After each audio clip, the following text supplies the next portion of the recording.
हम लोग का माँ बाप है तो हम लोग का वजूद है। माँ बाप नहीं रहेगा तो थोड़ा वैल्यू भी गिर जाता है आदमी का। तो अगर इन लोग का माँ बाप है ना, ए और दा है, दा उसका बाबूजी है और ए उसकी माँ है, दोनों का। ए और दा ये है क्या, पिताजी, सॉरी दा क्या पिताजी, ए माँ है। दुग बेटा एक फ्यू, फ्यू मर्द है मतलब लड़का है, लिटिल लड़का का पहला फॉर्म आता है। लेकिन अगर यही चीज टू के साथ हम बी लगा दें तो ये वर्ब का क्या आएगा, तीसरा फॉर्म आएगा। तो ये हमारा एक्टिव वॉइस में हम उछल रहे हैं और ये पैसिव वॉइस में हम उछल रहे हैं। चलिए अभी हम पढ़ेंगे सेंटेंस इंप्रूवमेंट। ये जो अधिकतर सेंटेंस इंप्रूवमेंट जो होता है ना, वो क्या होता है कि कभी कभी सेंटेंस इंप्रूव करने के देगा कि गलत कौन है, और कभी कभी कहेगा कि सिनोनिम आप ढूंढ करके दे दें, ऐसा कह देता है। हालांकि उस पर जो सटीक बैठता है वही होता है। तो आप वीडियो को देखें, हम ये देखेंगे कि ऑप्शन कौन सा होगा और ये देखेंगे कि ऑप्शन कौन सा नहीं होगा। कौन सा नहीं होगा ना, ये ज़्यादा अच्छा से देखेंगे ताकि ज़्यादा समझ में आए। आप एरर का वीडियो देखिए, क्लोज टेस्ट का वीडियो देखिए जिसमें 60-61 को डाला चुका है। ग्रामर पूरा तेजी से सीखेंगे आप। 2024 को टारगेट लेकर के चलते हैं, ठीक है। बढ़ते आगे। सबसे पहले पिंटू हैज बीन एडवाइज्ड, यहाँ लिखा हुआ है पिंटू, और पिंटू जो है वो एक लड़का का नाम है और जो है वो हमारा सिंगुलर है। पिंटू क्या है, सिंगुलर है। जब हमारा सब्जेक्ट सिंगुलर होता है तो हमको वर्ब भी क्या चाहिए, सिंगुलर चाहिए। तो क्या चाहिए, वर्ब सिंगुलर। आगे जब हमको वर्ब सिंगुलर चाहिए तो, और सब्जेक्ट सिंगुलर है तो वर्ब सिंगुलर चाहिए। वर्ब सिंगुलर कब होता है, जो ऐसे याद रखते हैं, S for singular, A for apple, B for ball, S for singular. तो जिसके जिसके अंत में एस लगा है वो हमारा सिंगुलर है। जिसके जिसके अंत में एस लगा है वो हमारा क्या, सिंगुलर है। तो हम इसके अंत में एस लगा दिए और वो हमारा सिंगुलर हो जाएगा वर्ब में। जैसे हैज, ये हमारा सिंगुलर है, इज हमारा सिंगुलर है। कोई भी चीज हम ले ले, कोई भी वर्ब ले ले, जैसे हम काम करना, वर्क, अच्छा काम करना नहीं लेंगे, अगर हम लिए रन तो एस लगा दिए तो ये हमारा सिंगुलर हो गया। लेकिन अगर हम एस हटा दे तो ये प्लूरल हो जाएगा है? तो सब्जेक्ट सिंगुलर तो वर्ब भी हमको क्या चाहिए, सिंगुलर। तो पिंटू हमारा सब्जेक्ट है और ये है हमारा सिंगुलर। तो आगे हमारा वर्ब है हैज और ये भी हमारा सिंगुलर क्योंकि एस पर होता है सिंगुलर। हम ग्रामर बता रहे कैसे लिखा है ये। तो पिंटू हैज बीन एडवाइज्ड, अब बीन आया और बीन के साथ वर्ब का तीसरा फॉर्म है, तो इसका मतलब कि ये सेंटेंस पैसिव में है। अब जब ये सेंटेंस पैसिव में है तो हम कैसे जाने कि ये सेंटेंस पैसिव में है, क्योंकि बीन जो है वो किसका रूप है, बी का। किसका रूप है, बी का। कैसे, बी का 8 गो रूप होता है। बी का कितना रूप है, 8 गो। एक होता है इज, एक होता है एम, एक होता है आर, एक होता है वाज, तुम लोग भी बोलो याद होगा। एक होता है वर, एक होता है बिन, एक होता है बी। मन मन में दोहराया करो तो याद रहेगा। तो ये सभी के साथ अगर वर्ब का तीसरा फॉर्म लगता है तो हम बोलते हैं कि वो सेंटेंस पैसिव वॉइस में है। और अगर ये सभी के साथ, मतलब पूरे बोल रहे हैं, ऐसा नहीं कि ये तीनों और ये तीनों, ये पूरे के साथ अगर वर्ब का तीसरा लगा तो वो हमारा सेंटेंस रहेगा पैसिव वॉइस में। लेकिन ये अगर ये सभी के साथ अगर वर्ब का चौथा फॉर्म आया तो ये सेंटेंस रहेगा हमारा एक्टिव वॉइस में। ठीक, तो अभी देखें बिन है, तो हाँ बिन है, बिन के साथ वर्ब का तीसरा फॉर्म निकला है एडवाइज्ड, इसका मतलब सेंटेंस पैसिव में है। और जब सेंटेंस पैसिव में तो इसका हिंदी होगा कि Pintu has been advised, Pintu को एडवाइस दिया गया कि टू। अब टू हमारा क्या, इन्फिनिटिव। तो क्या है, इन्फिनिटिव है। और जब ये इन्फिनिटिव है तो इसका मतलब कि उसके साथ, इन्फिनिटिव के साथ हमेशा क्या आता है, वर्ब का पहला फॉर्म आता है। लेकिन अगर यही चीज टू के साथ हम बी लगा दें तो ये वर्ब का क्या आएगा, तीसरा फॉर्म आएगा। तो ये हमारा एक्टिव वॉइस में हम उछल रहे हैं और ये पैसिव वॉइस में हम उछल रहे हैं। ठीक है, तो टू के साथ वर्ब का पहला फॉर्म, तो टू के साथ वर्ब का पहला फॉर्म अगर ऐसा हम चाहें तो ये तो सही है। और रिड्यूस का मतलब भी होता है कम करना, कि उसको एडवाइस दिया गया कि भाई तुम कम करो, क्या, स्मोकिंग को कम करो, बाय हिज फैमिली डॉक्टर। और कौन दिया उसको, किसके द्वारा दिया गया है, बाय हिज फैमिली डॉक्टर। जो उसका फैमिली डॉक्टर होगा वो उसको एडवाइस दिया है कि बाबू तुम स्मोकिंग को कम करो नहीं तो भीतरे मिल जाओगे। तो यहां लिखा है हिज फैमिली डॉक्टर। अब हिज हमारा है पॉजिटिव एडजेक्टिव, और पॉजिटिव एडजेक्टिव का हमको नाउन चाहिए, तो ये जो फैमिली डॉक्टर है ये तो हमारा नाउन ही है। फैमिली डॉक्टर है तो डॉक्टर तो नाउन है, तो ठीक है पॉजिटिव एडजेक्टिव हिज है, उसके बाद नाउन चाहिए। एक होता है पॉजिटिव एडजेक्टिव, एक होता है पॉजिटिव प्रोनाउन। हिज हमारा पॉजिटिव एडजेक्टिव भी है और हिज हमारा पॉजिटिव प्रोनाउन भी है। सवाल कि हम कैसे पहचानेंगे फिर ये पॉजिटिव एडजेक्टिव है कि पॉजिटिव प्रोनाउन है। अगर पॉजिटिव एडजेक्टिव रहेगा तो उसके आगे नाउन का प्रयोग रहेगा, लेकिन अगर पॉजिटिव प्रोनाउन रहेगा तो उसके आगे नाउन का प्रयोग नहीं रहेगा। सिंपल, ठीक है। जैसे ये आवर है तो ये हमारा पॉजिटिव एडजेक्टिव है, अगर आवर्स है तो ये हमारा पॉजिटिव प्रोनाउन है। अगर योर है तो हमारा पॉजिटिव एडजेक्टिव है, अगर योर्स है तो हमारा पॉजिटिव प्रोनाउन है। तो ये सब पहचाना जाता है कि कौन पॉजिटिव एडजेक्टिव है और कौन पॉजिटिव प्रोनाउन है, लेकिन ये तो नहीं पहचाना पाता, इसलिए हम देखते हैं कि अगर एडजेक्टिव पॉजिटिव एडजेक्टिव है तो नाउन लगेगा और नहीं है तो नहीं लगेगा। आगे तो यहां हो गया। अब यहां है टू रिड्यूस, तो यहां तक तो सही लगा कि कम कर दो, उसका फैमिली डॉक्टर एडवाइस दिया। अब सवाल अगर नो इंप्रूवमेंट रहता तो देखा जाता, लेकिन नो इंप्रूवमेंट है नहीं। इसका मतलब क्वेश्चन का कहने का मतलब है कि आप सिनोनिम ढूंढ दे रिड्यूस का मतलब। तो सबसे पहले अप डाउन को हम काट देंगे, अप मतलब ऊंचा, डाउन मतलब नीचे, ये आपस में अपोजिट है, ये गलत हो गया, ये तो कोई मीनिंग नहीं दे रहा। लोअर डाउन कोई वर्ड होता नहीं है और लेस डाउन होता नहीं है, तो मेरे पास एक ही बचा फ्रेजल भर कट डाउन, और कट डाउन का मतलब होता है कम करना। कट डाउन का मतलब क्या होता है? कम करना। ठीक, उम्मीद करते हैं समझ में आया होगा। आगे बढ़ते हैं। The heavy medication and strong drugs at the sanatorium will surely turn a patient completely lifeless and unresponsive। मतलब सैनिटोरियम में जो हेवी मेडिकेशन मतलब बहुत ज्यादा जो दवाइयां होती है, और स्ट्रॉन्ग ड्रग्स मतलब जो ज्यादा ड्रग्स जो दवा एक तरह से लत मतलब क्या बोलते हैं, ड्रग्स मतलब वही नशीला दवाई जो होता है सैनिटोरियम में, वो श्योर है कि एक पेशेंट को क्या कर देगा? बेजान बना देगा। क्या बना देगा? बेजान, कंप्लीटली लाइफलेस मतलब पूरा का पूरा बेजान बना देगा। अनरिस्पॉन्सिव, बेजान है, जान नहीं है, अनरिस्पॉन्सिव है, लाश की तरह पड़ा हुआ है ना। अब यहां हमको नो इंप्रूवमेंट नहीं है क्योंकि लिख दिया कंप्लीटली लाइफलेस एंड अनरिस्पॉन्सिव, तो यहां तक सही है। अब सवाल है कि कर क्या देगा? लाइफलेस बना देगा जिंदगी। इसका मतलब कोई ऐसा मीन, सबसे पहले जोनिक, अभी अभी थोड़ा सा मीनिंग समझ लेते हैं कि ये क्या है। द हेवी मेडिकेशंस, ये द है हमारा डिटर्मिनर, और डिटर्मिनर जो है, डिटर्मिनर के बाद आता है नाउन, तो यहां लिखा है हेवी मेडिकेशंस, तो ये हमारा एडजेक्टिव होगा और ये हमारा नाउन होगा। क्यों? क्योंकि ए भी हमारा डिटर्मिनर है, एन भी हमारा डिटर्मिनर है, दा भी हमारा डिटर्मिनर है। उसके बाद अगर एक वर्ड है तो हमारा नाउन होता है, अगर दो वर्ड है तो पहला एडजेक्टिव दूसरा नाउन होता है, अगर तीन वर्ड है तो पहला वाला को एडवर्ब दे दे, दूसरा वाला को एडजेक्टिव दे देते, तीसरा को नाउन कह देते। ठीक है, तो ये हमारा दो वर्ड है ना, और दो वर्ड है तो इसका मतलब दो का खेल खेलेंगे हम, तो इसको करेंगे हम नाउन और इसको करेंगे हम adjective. The heavy medications and strong drugs, और स्ट्रॉन्ग ड्रग्स का मतलब क्या?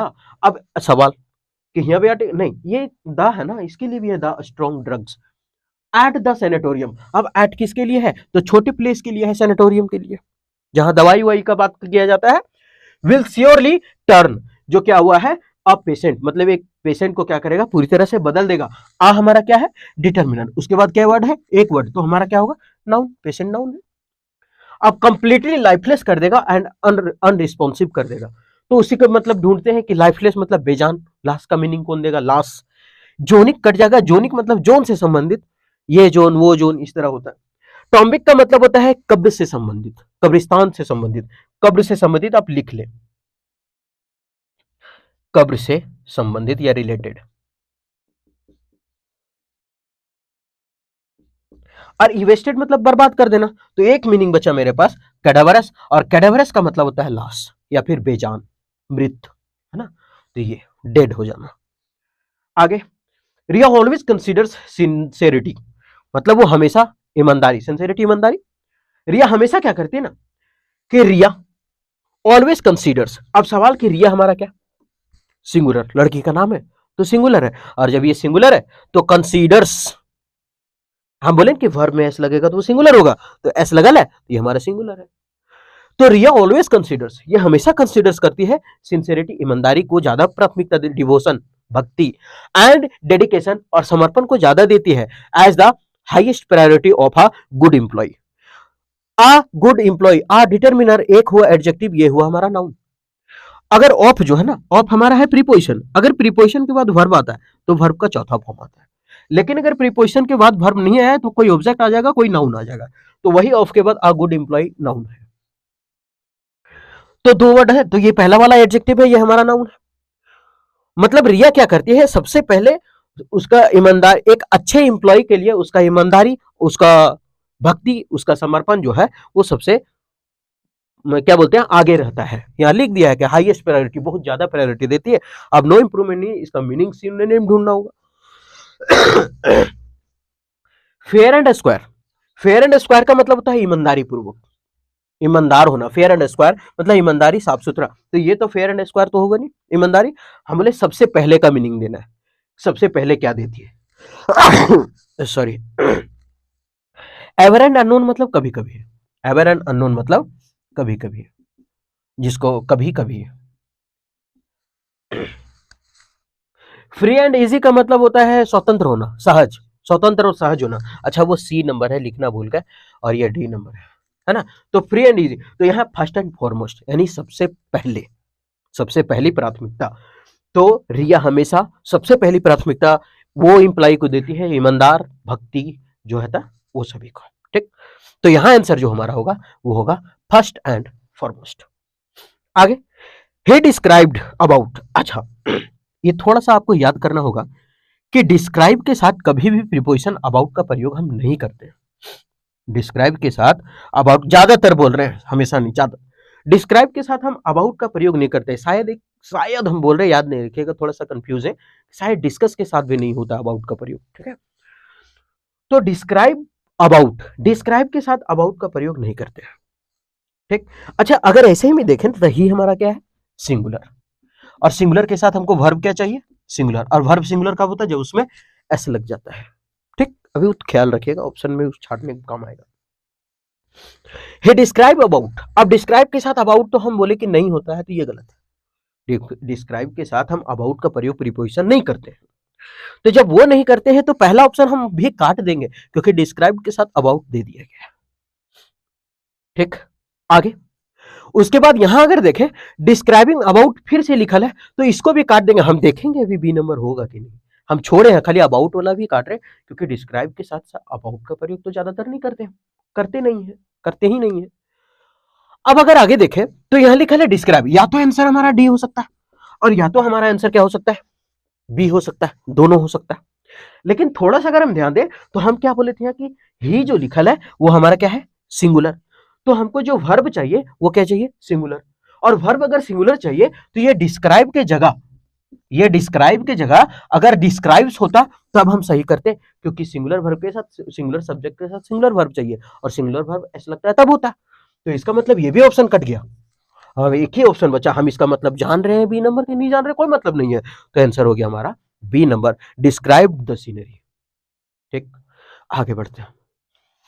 आई वर्कड, पास्ट में चल रहा है सेंटेंस, पास्ट में चल रहा है ना। आई वर्कड, मैंने काम किया, हार्ड, बहुत ही कड़ा मेहनत किया, I worked hard, so that I met success, ताकि मैं क्या हो सकूं, पास हो सकूं, ठीक। So that I met success. अभी थोड़ा सा अगर हम देखें तो ये वर्क पास्ट में है, ये पास्ट में है, यहां तक सही लग रहा है दोस्त, कोई गलती नहीं है। सो के साथ जो रिलेशन वर्ड होता है वो दैट का होता है, ये भी सही लग रहा है। सो के साथ रिलेशन क्या लगता है, दैट, ये ठीक है। सो के साथ दैट लगता है, एज के साथ एज होता है, सो के साथ एज होता है जब नेगेटिव हो, ये भी होता है ना। सो के साथ दैट है, फिर टी डबल ओ के साथ टू होता है, टी डबल ओ हो तो आगे टू होना चाहिए, ये भी होता है। तो उसी तरह सो के साथ दैट है, सही है। अब ये माइट है क्या, तो माइट है हमारा मॉडल, और मॉडल के बाद हम प्रयोग करते हैं वर्ब का पहला फॉर्म। तो माइट है और सक्सेस लिखा है, और ये जो सक्सेस है हमारा ये नाउन है। अरे बेटा ये तो गलत दे दिया हो, क्योंकि माइट के बाद सक्सेस दिया, ये तो नाउन है। अगर वर्ब रहता तो सक्सीड करना पड़ेगा, तो ये जब नाउन है तो ये तो गलत हो गया, फिर गलत हो गया ना। अब अगर ऑप्शन हम छाटे, पहला ऑप्शन छाटे, that I may success, success noun है, ये गलत हो गया। और ऐसे भी गलत हो गया कि सेंटेंस पास्ट में है, वर्कड, और यहां में जो है वो प्रेजेंट में है, ये तो ऐसी गलत हो गया। इसको पहला को इतना भयानक भीतरी भेज देना है कि कहना नहीं, ये गलत, बाण में जा तू। आगे, ये बी नंबर लिखना भूल जाते हैं, दैट आई माइट सक्सेसफुल, हम क्या बोले कि अधिकतर I C ending word, A L ending word, F U L ending word ज्यादातर एडजेक्टिव होता है, तो ये तो हमारा एडजेक्टिव हो गया। और ये जब एडजेक्टिव हो गया तो हमको मॉडल है, और मॉडल के बाद हमको वर्ब चाहिए, तो एडजेक्टिव काहे दे, कबारने नहीं। तो इसका मतलब शकरकंद क्या कर रहा है यहाँ, तो ये तो गलत हो गया, फिर बी नंबर भी गलत है। आगे, अब मेरे पास बचा सी और डी, सी और डी में छांट लेते हैं। अगर दोनों का मीनिंग देखें, सक्सीड हमारा वर्ब है, ये सक्सेसर पता नहीं, सक्सेसर का मतलब होता है उत्तराधिकारी, उत्तराधिकारी। और सक्सेसर होगा नहीं, उत्तराधिकारी का कोई मीनिंग नहीं है। मैं बहुत कड़ी मेहनत किया ताकि मैं पास हो सकूं, ऐसा है, ताकि मैं उत्तराधिकारी हो सकूं, ऐसा तो नहीं है। तो इसका मतलब है ये तो गलत हो गया। तो हमारा बचा है एक सक्सीड, और सक्सीड हमारा वर्ब, और मॉडल के बाद वर्ब का पहला फॉर्म है, सही है सक्सीडेड। तो हमारा आंसर होगा सी नंबर। डी नंबर को मार गोली, है ना, अखियों में गोली मारे निकल जा पाछे से। आगे, the stranger stood quietly. Stranger अजनबी जो है एकदम चुपचाप खड़ा है। द स्ट्रेंजर स्टूड खड़ा है, क्वाइटली चुपचाप, फर्स्ट का है, खड़ा है मतलब खड़ा था। The stranger stood quietly for few moments, कुछ क्षण के लिए। अच्छा, थोड़ा सा अगर हम फ्यू का कहानी बताए ना, अच्छा दोनों बता देते हैं। एक होता है फ्यू, एक होता है लिटिल। ये लगता है काउंटेबल के लिए, ये लगता है अनकाउंटेबल के लिए। ठीक, मतलब जिसको गिन सकते हैं फ्यू, जिसको नहीं गिन सकते हैं लिटिल। जैसे पेन गिन सकते हैं तो उसमें फ्यू, कॉपी, किताब, फोन, सब है। लिटिल जिसको नहीं गिन सकते, पानी, दूध, है ना, जिसको नहीं गिन सकते उसमें लिटिल। तो ये दोनों का जो माँ बाप है वो इसका आर्टिकल ही है, ए और द। एन भी है, लेकिन एन हम इसलिए हटा देते हैं ना, क्योंकि एन जो किसमें लगता है, जिसका साउंड अंग से लेकर के आह तक आता है, और ए लगता है किसमें, जिसमें क से लेकर के आज्ञा तक आता है साउंड। तो अगर अंग से आह तक आता है तब एन लगता है। तो फ्यू है, फा आया तो इसमें तो लगेगा ही नहीं, और लिटिल है तो ला आया तो इसमें भी नहीं लगेगा, हमेशा आ लगेगा या तो द लगेगा, क्योंकि क से आज्ञा तक में आता है ला, और आम या आम तो आता नहीं, इसलिए हम एन को काट दे रहे हैं। ठीक, तो ये लोग दोनों का माँ बाप एदा है, एदा, या तो ए या तो दा। कैसे? क्योंकि हम लोग अगर कैसे हैं, हम लोग का माँ बाप है तो हम लोग का वजूद है। माँ बाप नहीं रहेगा तो थोड़ा वैल्यू भी गिर जाता है आदमी का। तो अगर इन लोग का माँ बाप है ना, ए और दा है, दा उसका बाबूजी है और ए उसकी माँ है, दोनों का। ए और दा ये है क्या, पिताजी, सॉरी दा क्या है, पिताजी, ए माँ है। दुख बेटा एक फ्यू, फ्यू मर्द है मतलब लड़का है, लिटिल लड़की है। तो इन लोग का वजूद तभी है जब इसका माँ बाप है, माँ बाप नहीं है तो इन लोग को भी कोई वैल्यू नहीं है। कहने का मतलब ऐसे समझते हैं कि अगर फ्यू है और लिटिल है बिना माँ बाप का, तो इसका मतलब होता है कुछ नहीं, इसका मतलब कुछ नहीं, क्योंकि माँ बाप नहीं है तो कुछ नहीं होगा। अगर इसके साथ आर्टिकल लगल है एदा तो ठीक है, कुछ है, नहीं लगल है तो कुछ नहीं है, माँ बाप नहीं है तो कुछ नहीं है। लेकिन अगर लिखे अ फ्यू तो इसका मतलब कुछ है, या फिर लिखे अ लिटिल तो कुछ है। लेकिन अगर द लिटिल लिखे द फ्यू तो इसका मतलब कुछ जो भी बचा हुआ है, ऐसा होता है मीनिंग। जैसे हम लिखे ना, I have a few pen, a few pen, मतलब मेरे पास कुछ कलम है, मेरे पास कुछ कलम है। सवाल यहां अगर द लिख दे तब इसका मीनिंग क्या होगा, मेरे पास कुछ कलम है, इसका मीनिंग ये होगा, लेकिन थोड़ा सा मीनिंग चेंज होगा। क्या होगा कि मेरे पास 10 कलम था जिसमें से 4-5 हम खत्म कर चुके हैं, अब जो कुछ बचल है, इसका मतलब ये है। लेकिन मेरे पास 10 पेन है, I have a few pen, मेरे पास कुछ कलम है। उसी तरह से लिटिल का हो जाएगा, वाटर उटर में देंगे। तो I have a few pen, मेरे पास कुछ कलम है। लेकिन अगर लिखे ना आई हैव फ्यू पेन, मतलब मेरे पास कलम में नहीं है, इसका मतलब ये है मेरे पास कलम में नहीं है। तो आई हैव फ्यू पेन, मेरे पास कलम नहीं, क्यों, आर्टिकल माँ बाप है तो वजूद है, आर्टिकल है तो वजूद है, नहीं है तो नहीं है। तो ये तो नेगेटिव हो गया। उसी तरह से आई हैव लिटिल मिल्क, हम तो आर्टिकल कुछ नहीं लगाए था, तो इसका मतलब आई हैव लिटिल मिल्क, मेरे पास दूध नहीं है। I have uh little milk बोल सकते हैं, ठीक है, ऐसा होता है। तो इसका मतलब फ्यू और लिटिल में जब तक आर्टिकल नहीं लगेगा तो उसका मतलब कुछ नहीं होगा, नेगेटिव, नेगेटिव सेंटेंस देगा। तो यहां लिखा है कि जो स्ट्रेंजर है वो चुपचाप खड़ा रहा फॉर फ्यू मोमेंट, मतलब जब बोल रहा है कि वो खड़ा रहा फॉर फ्यू मोमेंट, आर्टिकल तो है ही नहीं, इसका मतलब कुछ नहीं, कुछ क्षण के लिए नहीं खड़ा रहा, इसका मतलब नहीं, बोला कि खड़ा है, और जब खड़ा है तो इसका मतलब तो निकल रहा है फॉर फ्यू मोमेंट्स, यानी नहीं खड़ा रहा। और यहां लिखा है कि द स्ट्रेंजर स्टूड क्वाइटली, चुपचाप खड़ा रहा, तो इसका मतलब हमको चाहिए for the few moments, four moments, और फॉर अ फ्यू मोमेंट्स और नो इंप्रूवमेंट, दो चीजें। तो सबसे पहले, हाँ, फॉर द फ्यू मोमेंट्स का मतलब क्या होता है कि लास्ट का समय कुछ खड़ा रहा नहीं, वो शुरू से खड़ा रहा, तो ये गलत। फॉर मोमेंट्स गलत, क्योंकि उसके लिए समय तो बताना है, कुछ समय के लिए खड़ा रहा। नो इंप्रूवमेंट गलत हो गया, क्यों गलत हो गया, क्योंकि इसके साथ आर्टिकल हमको चाहिए, तो बचा for a few moment, moments, कुछ क्षण के लिए वो खड़ा रहा। तो ये था पूरा का पूरा सेंटेंस इंप्रूवमेंट, सब प्रीवियस ईयर 2023 में जितना पूछा गया सब है, ठीक, मिला जुला के। उम्मीद करते एक सेशन ठीक लगा होगा। आप तभी हमारे साथ कंटिन्यू रहे जब आपको लगे कि हम सीख रहे हैं, ठीक है, क्योंकि समय आपका कीमती है, बचाना जरूरी है। फिर मिलते हैं नेक्स्ट वीडियो में।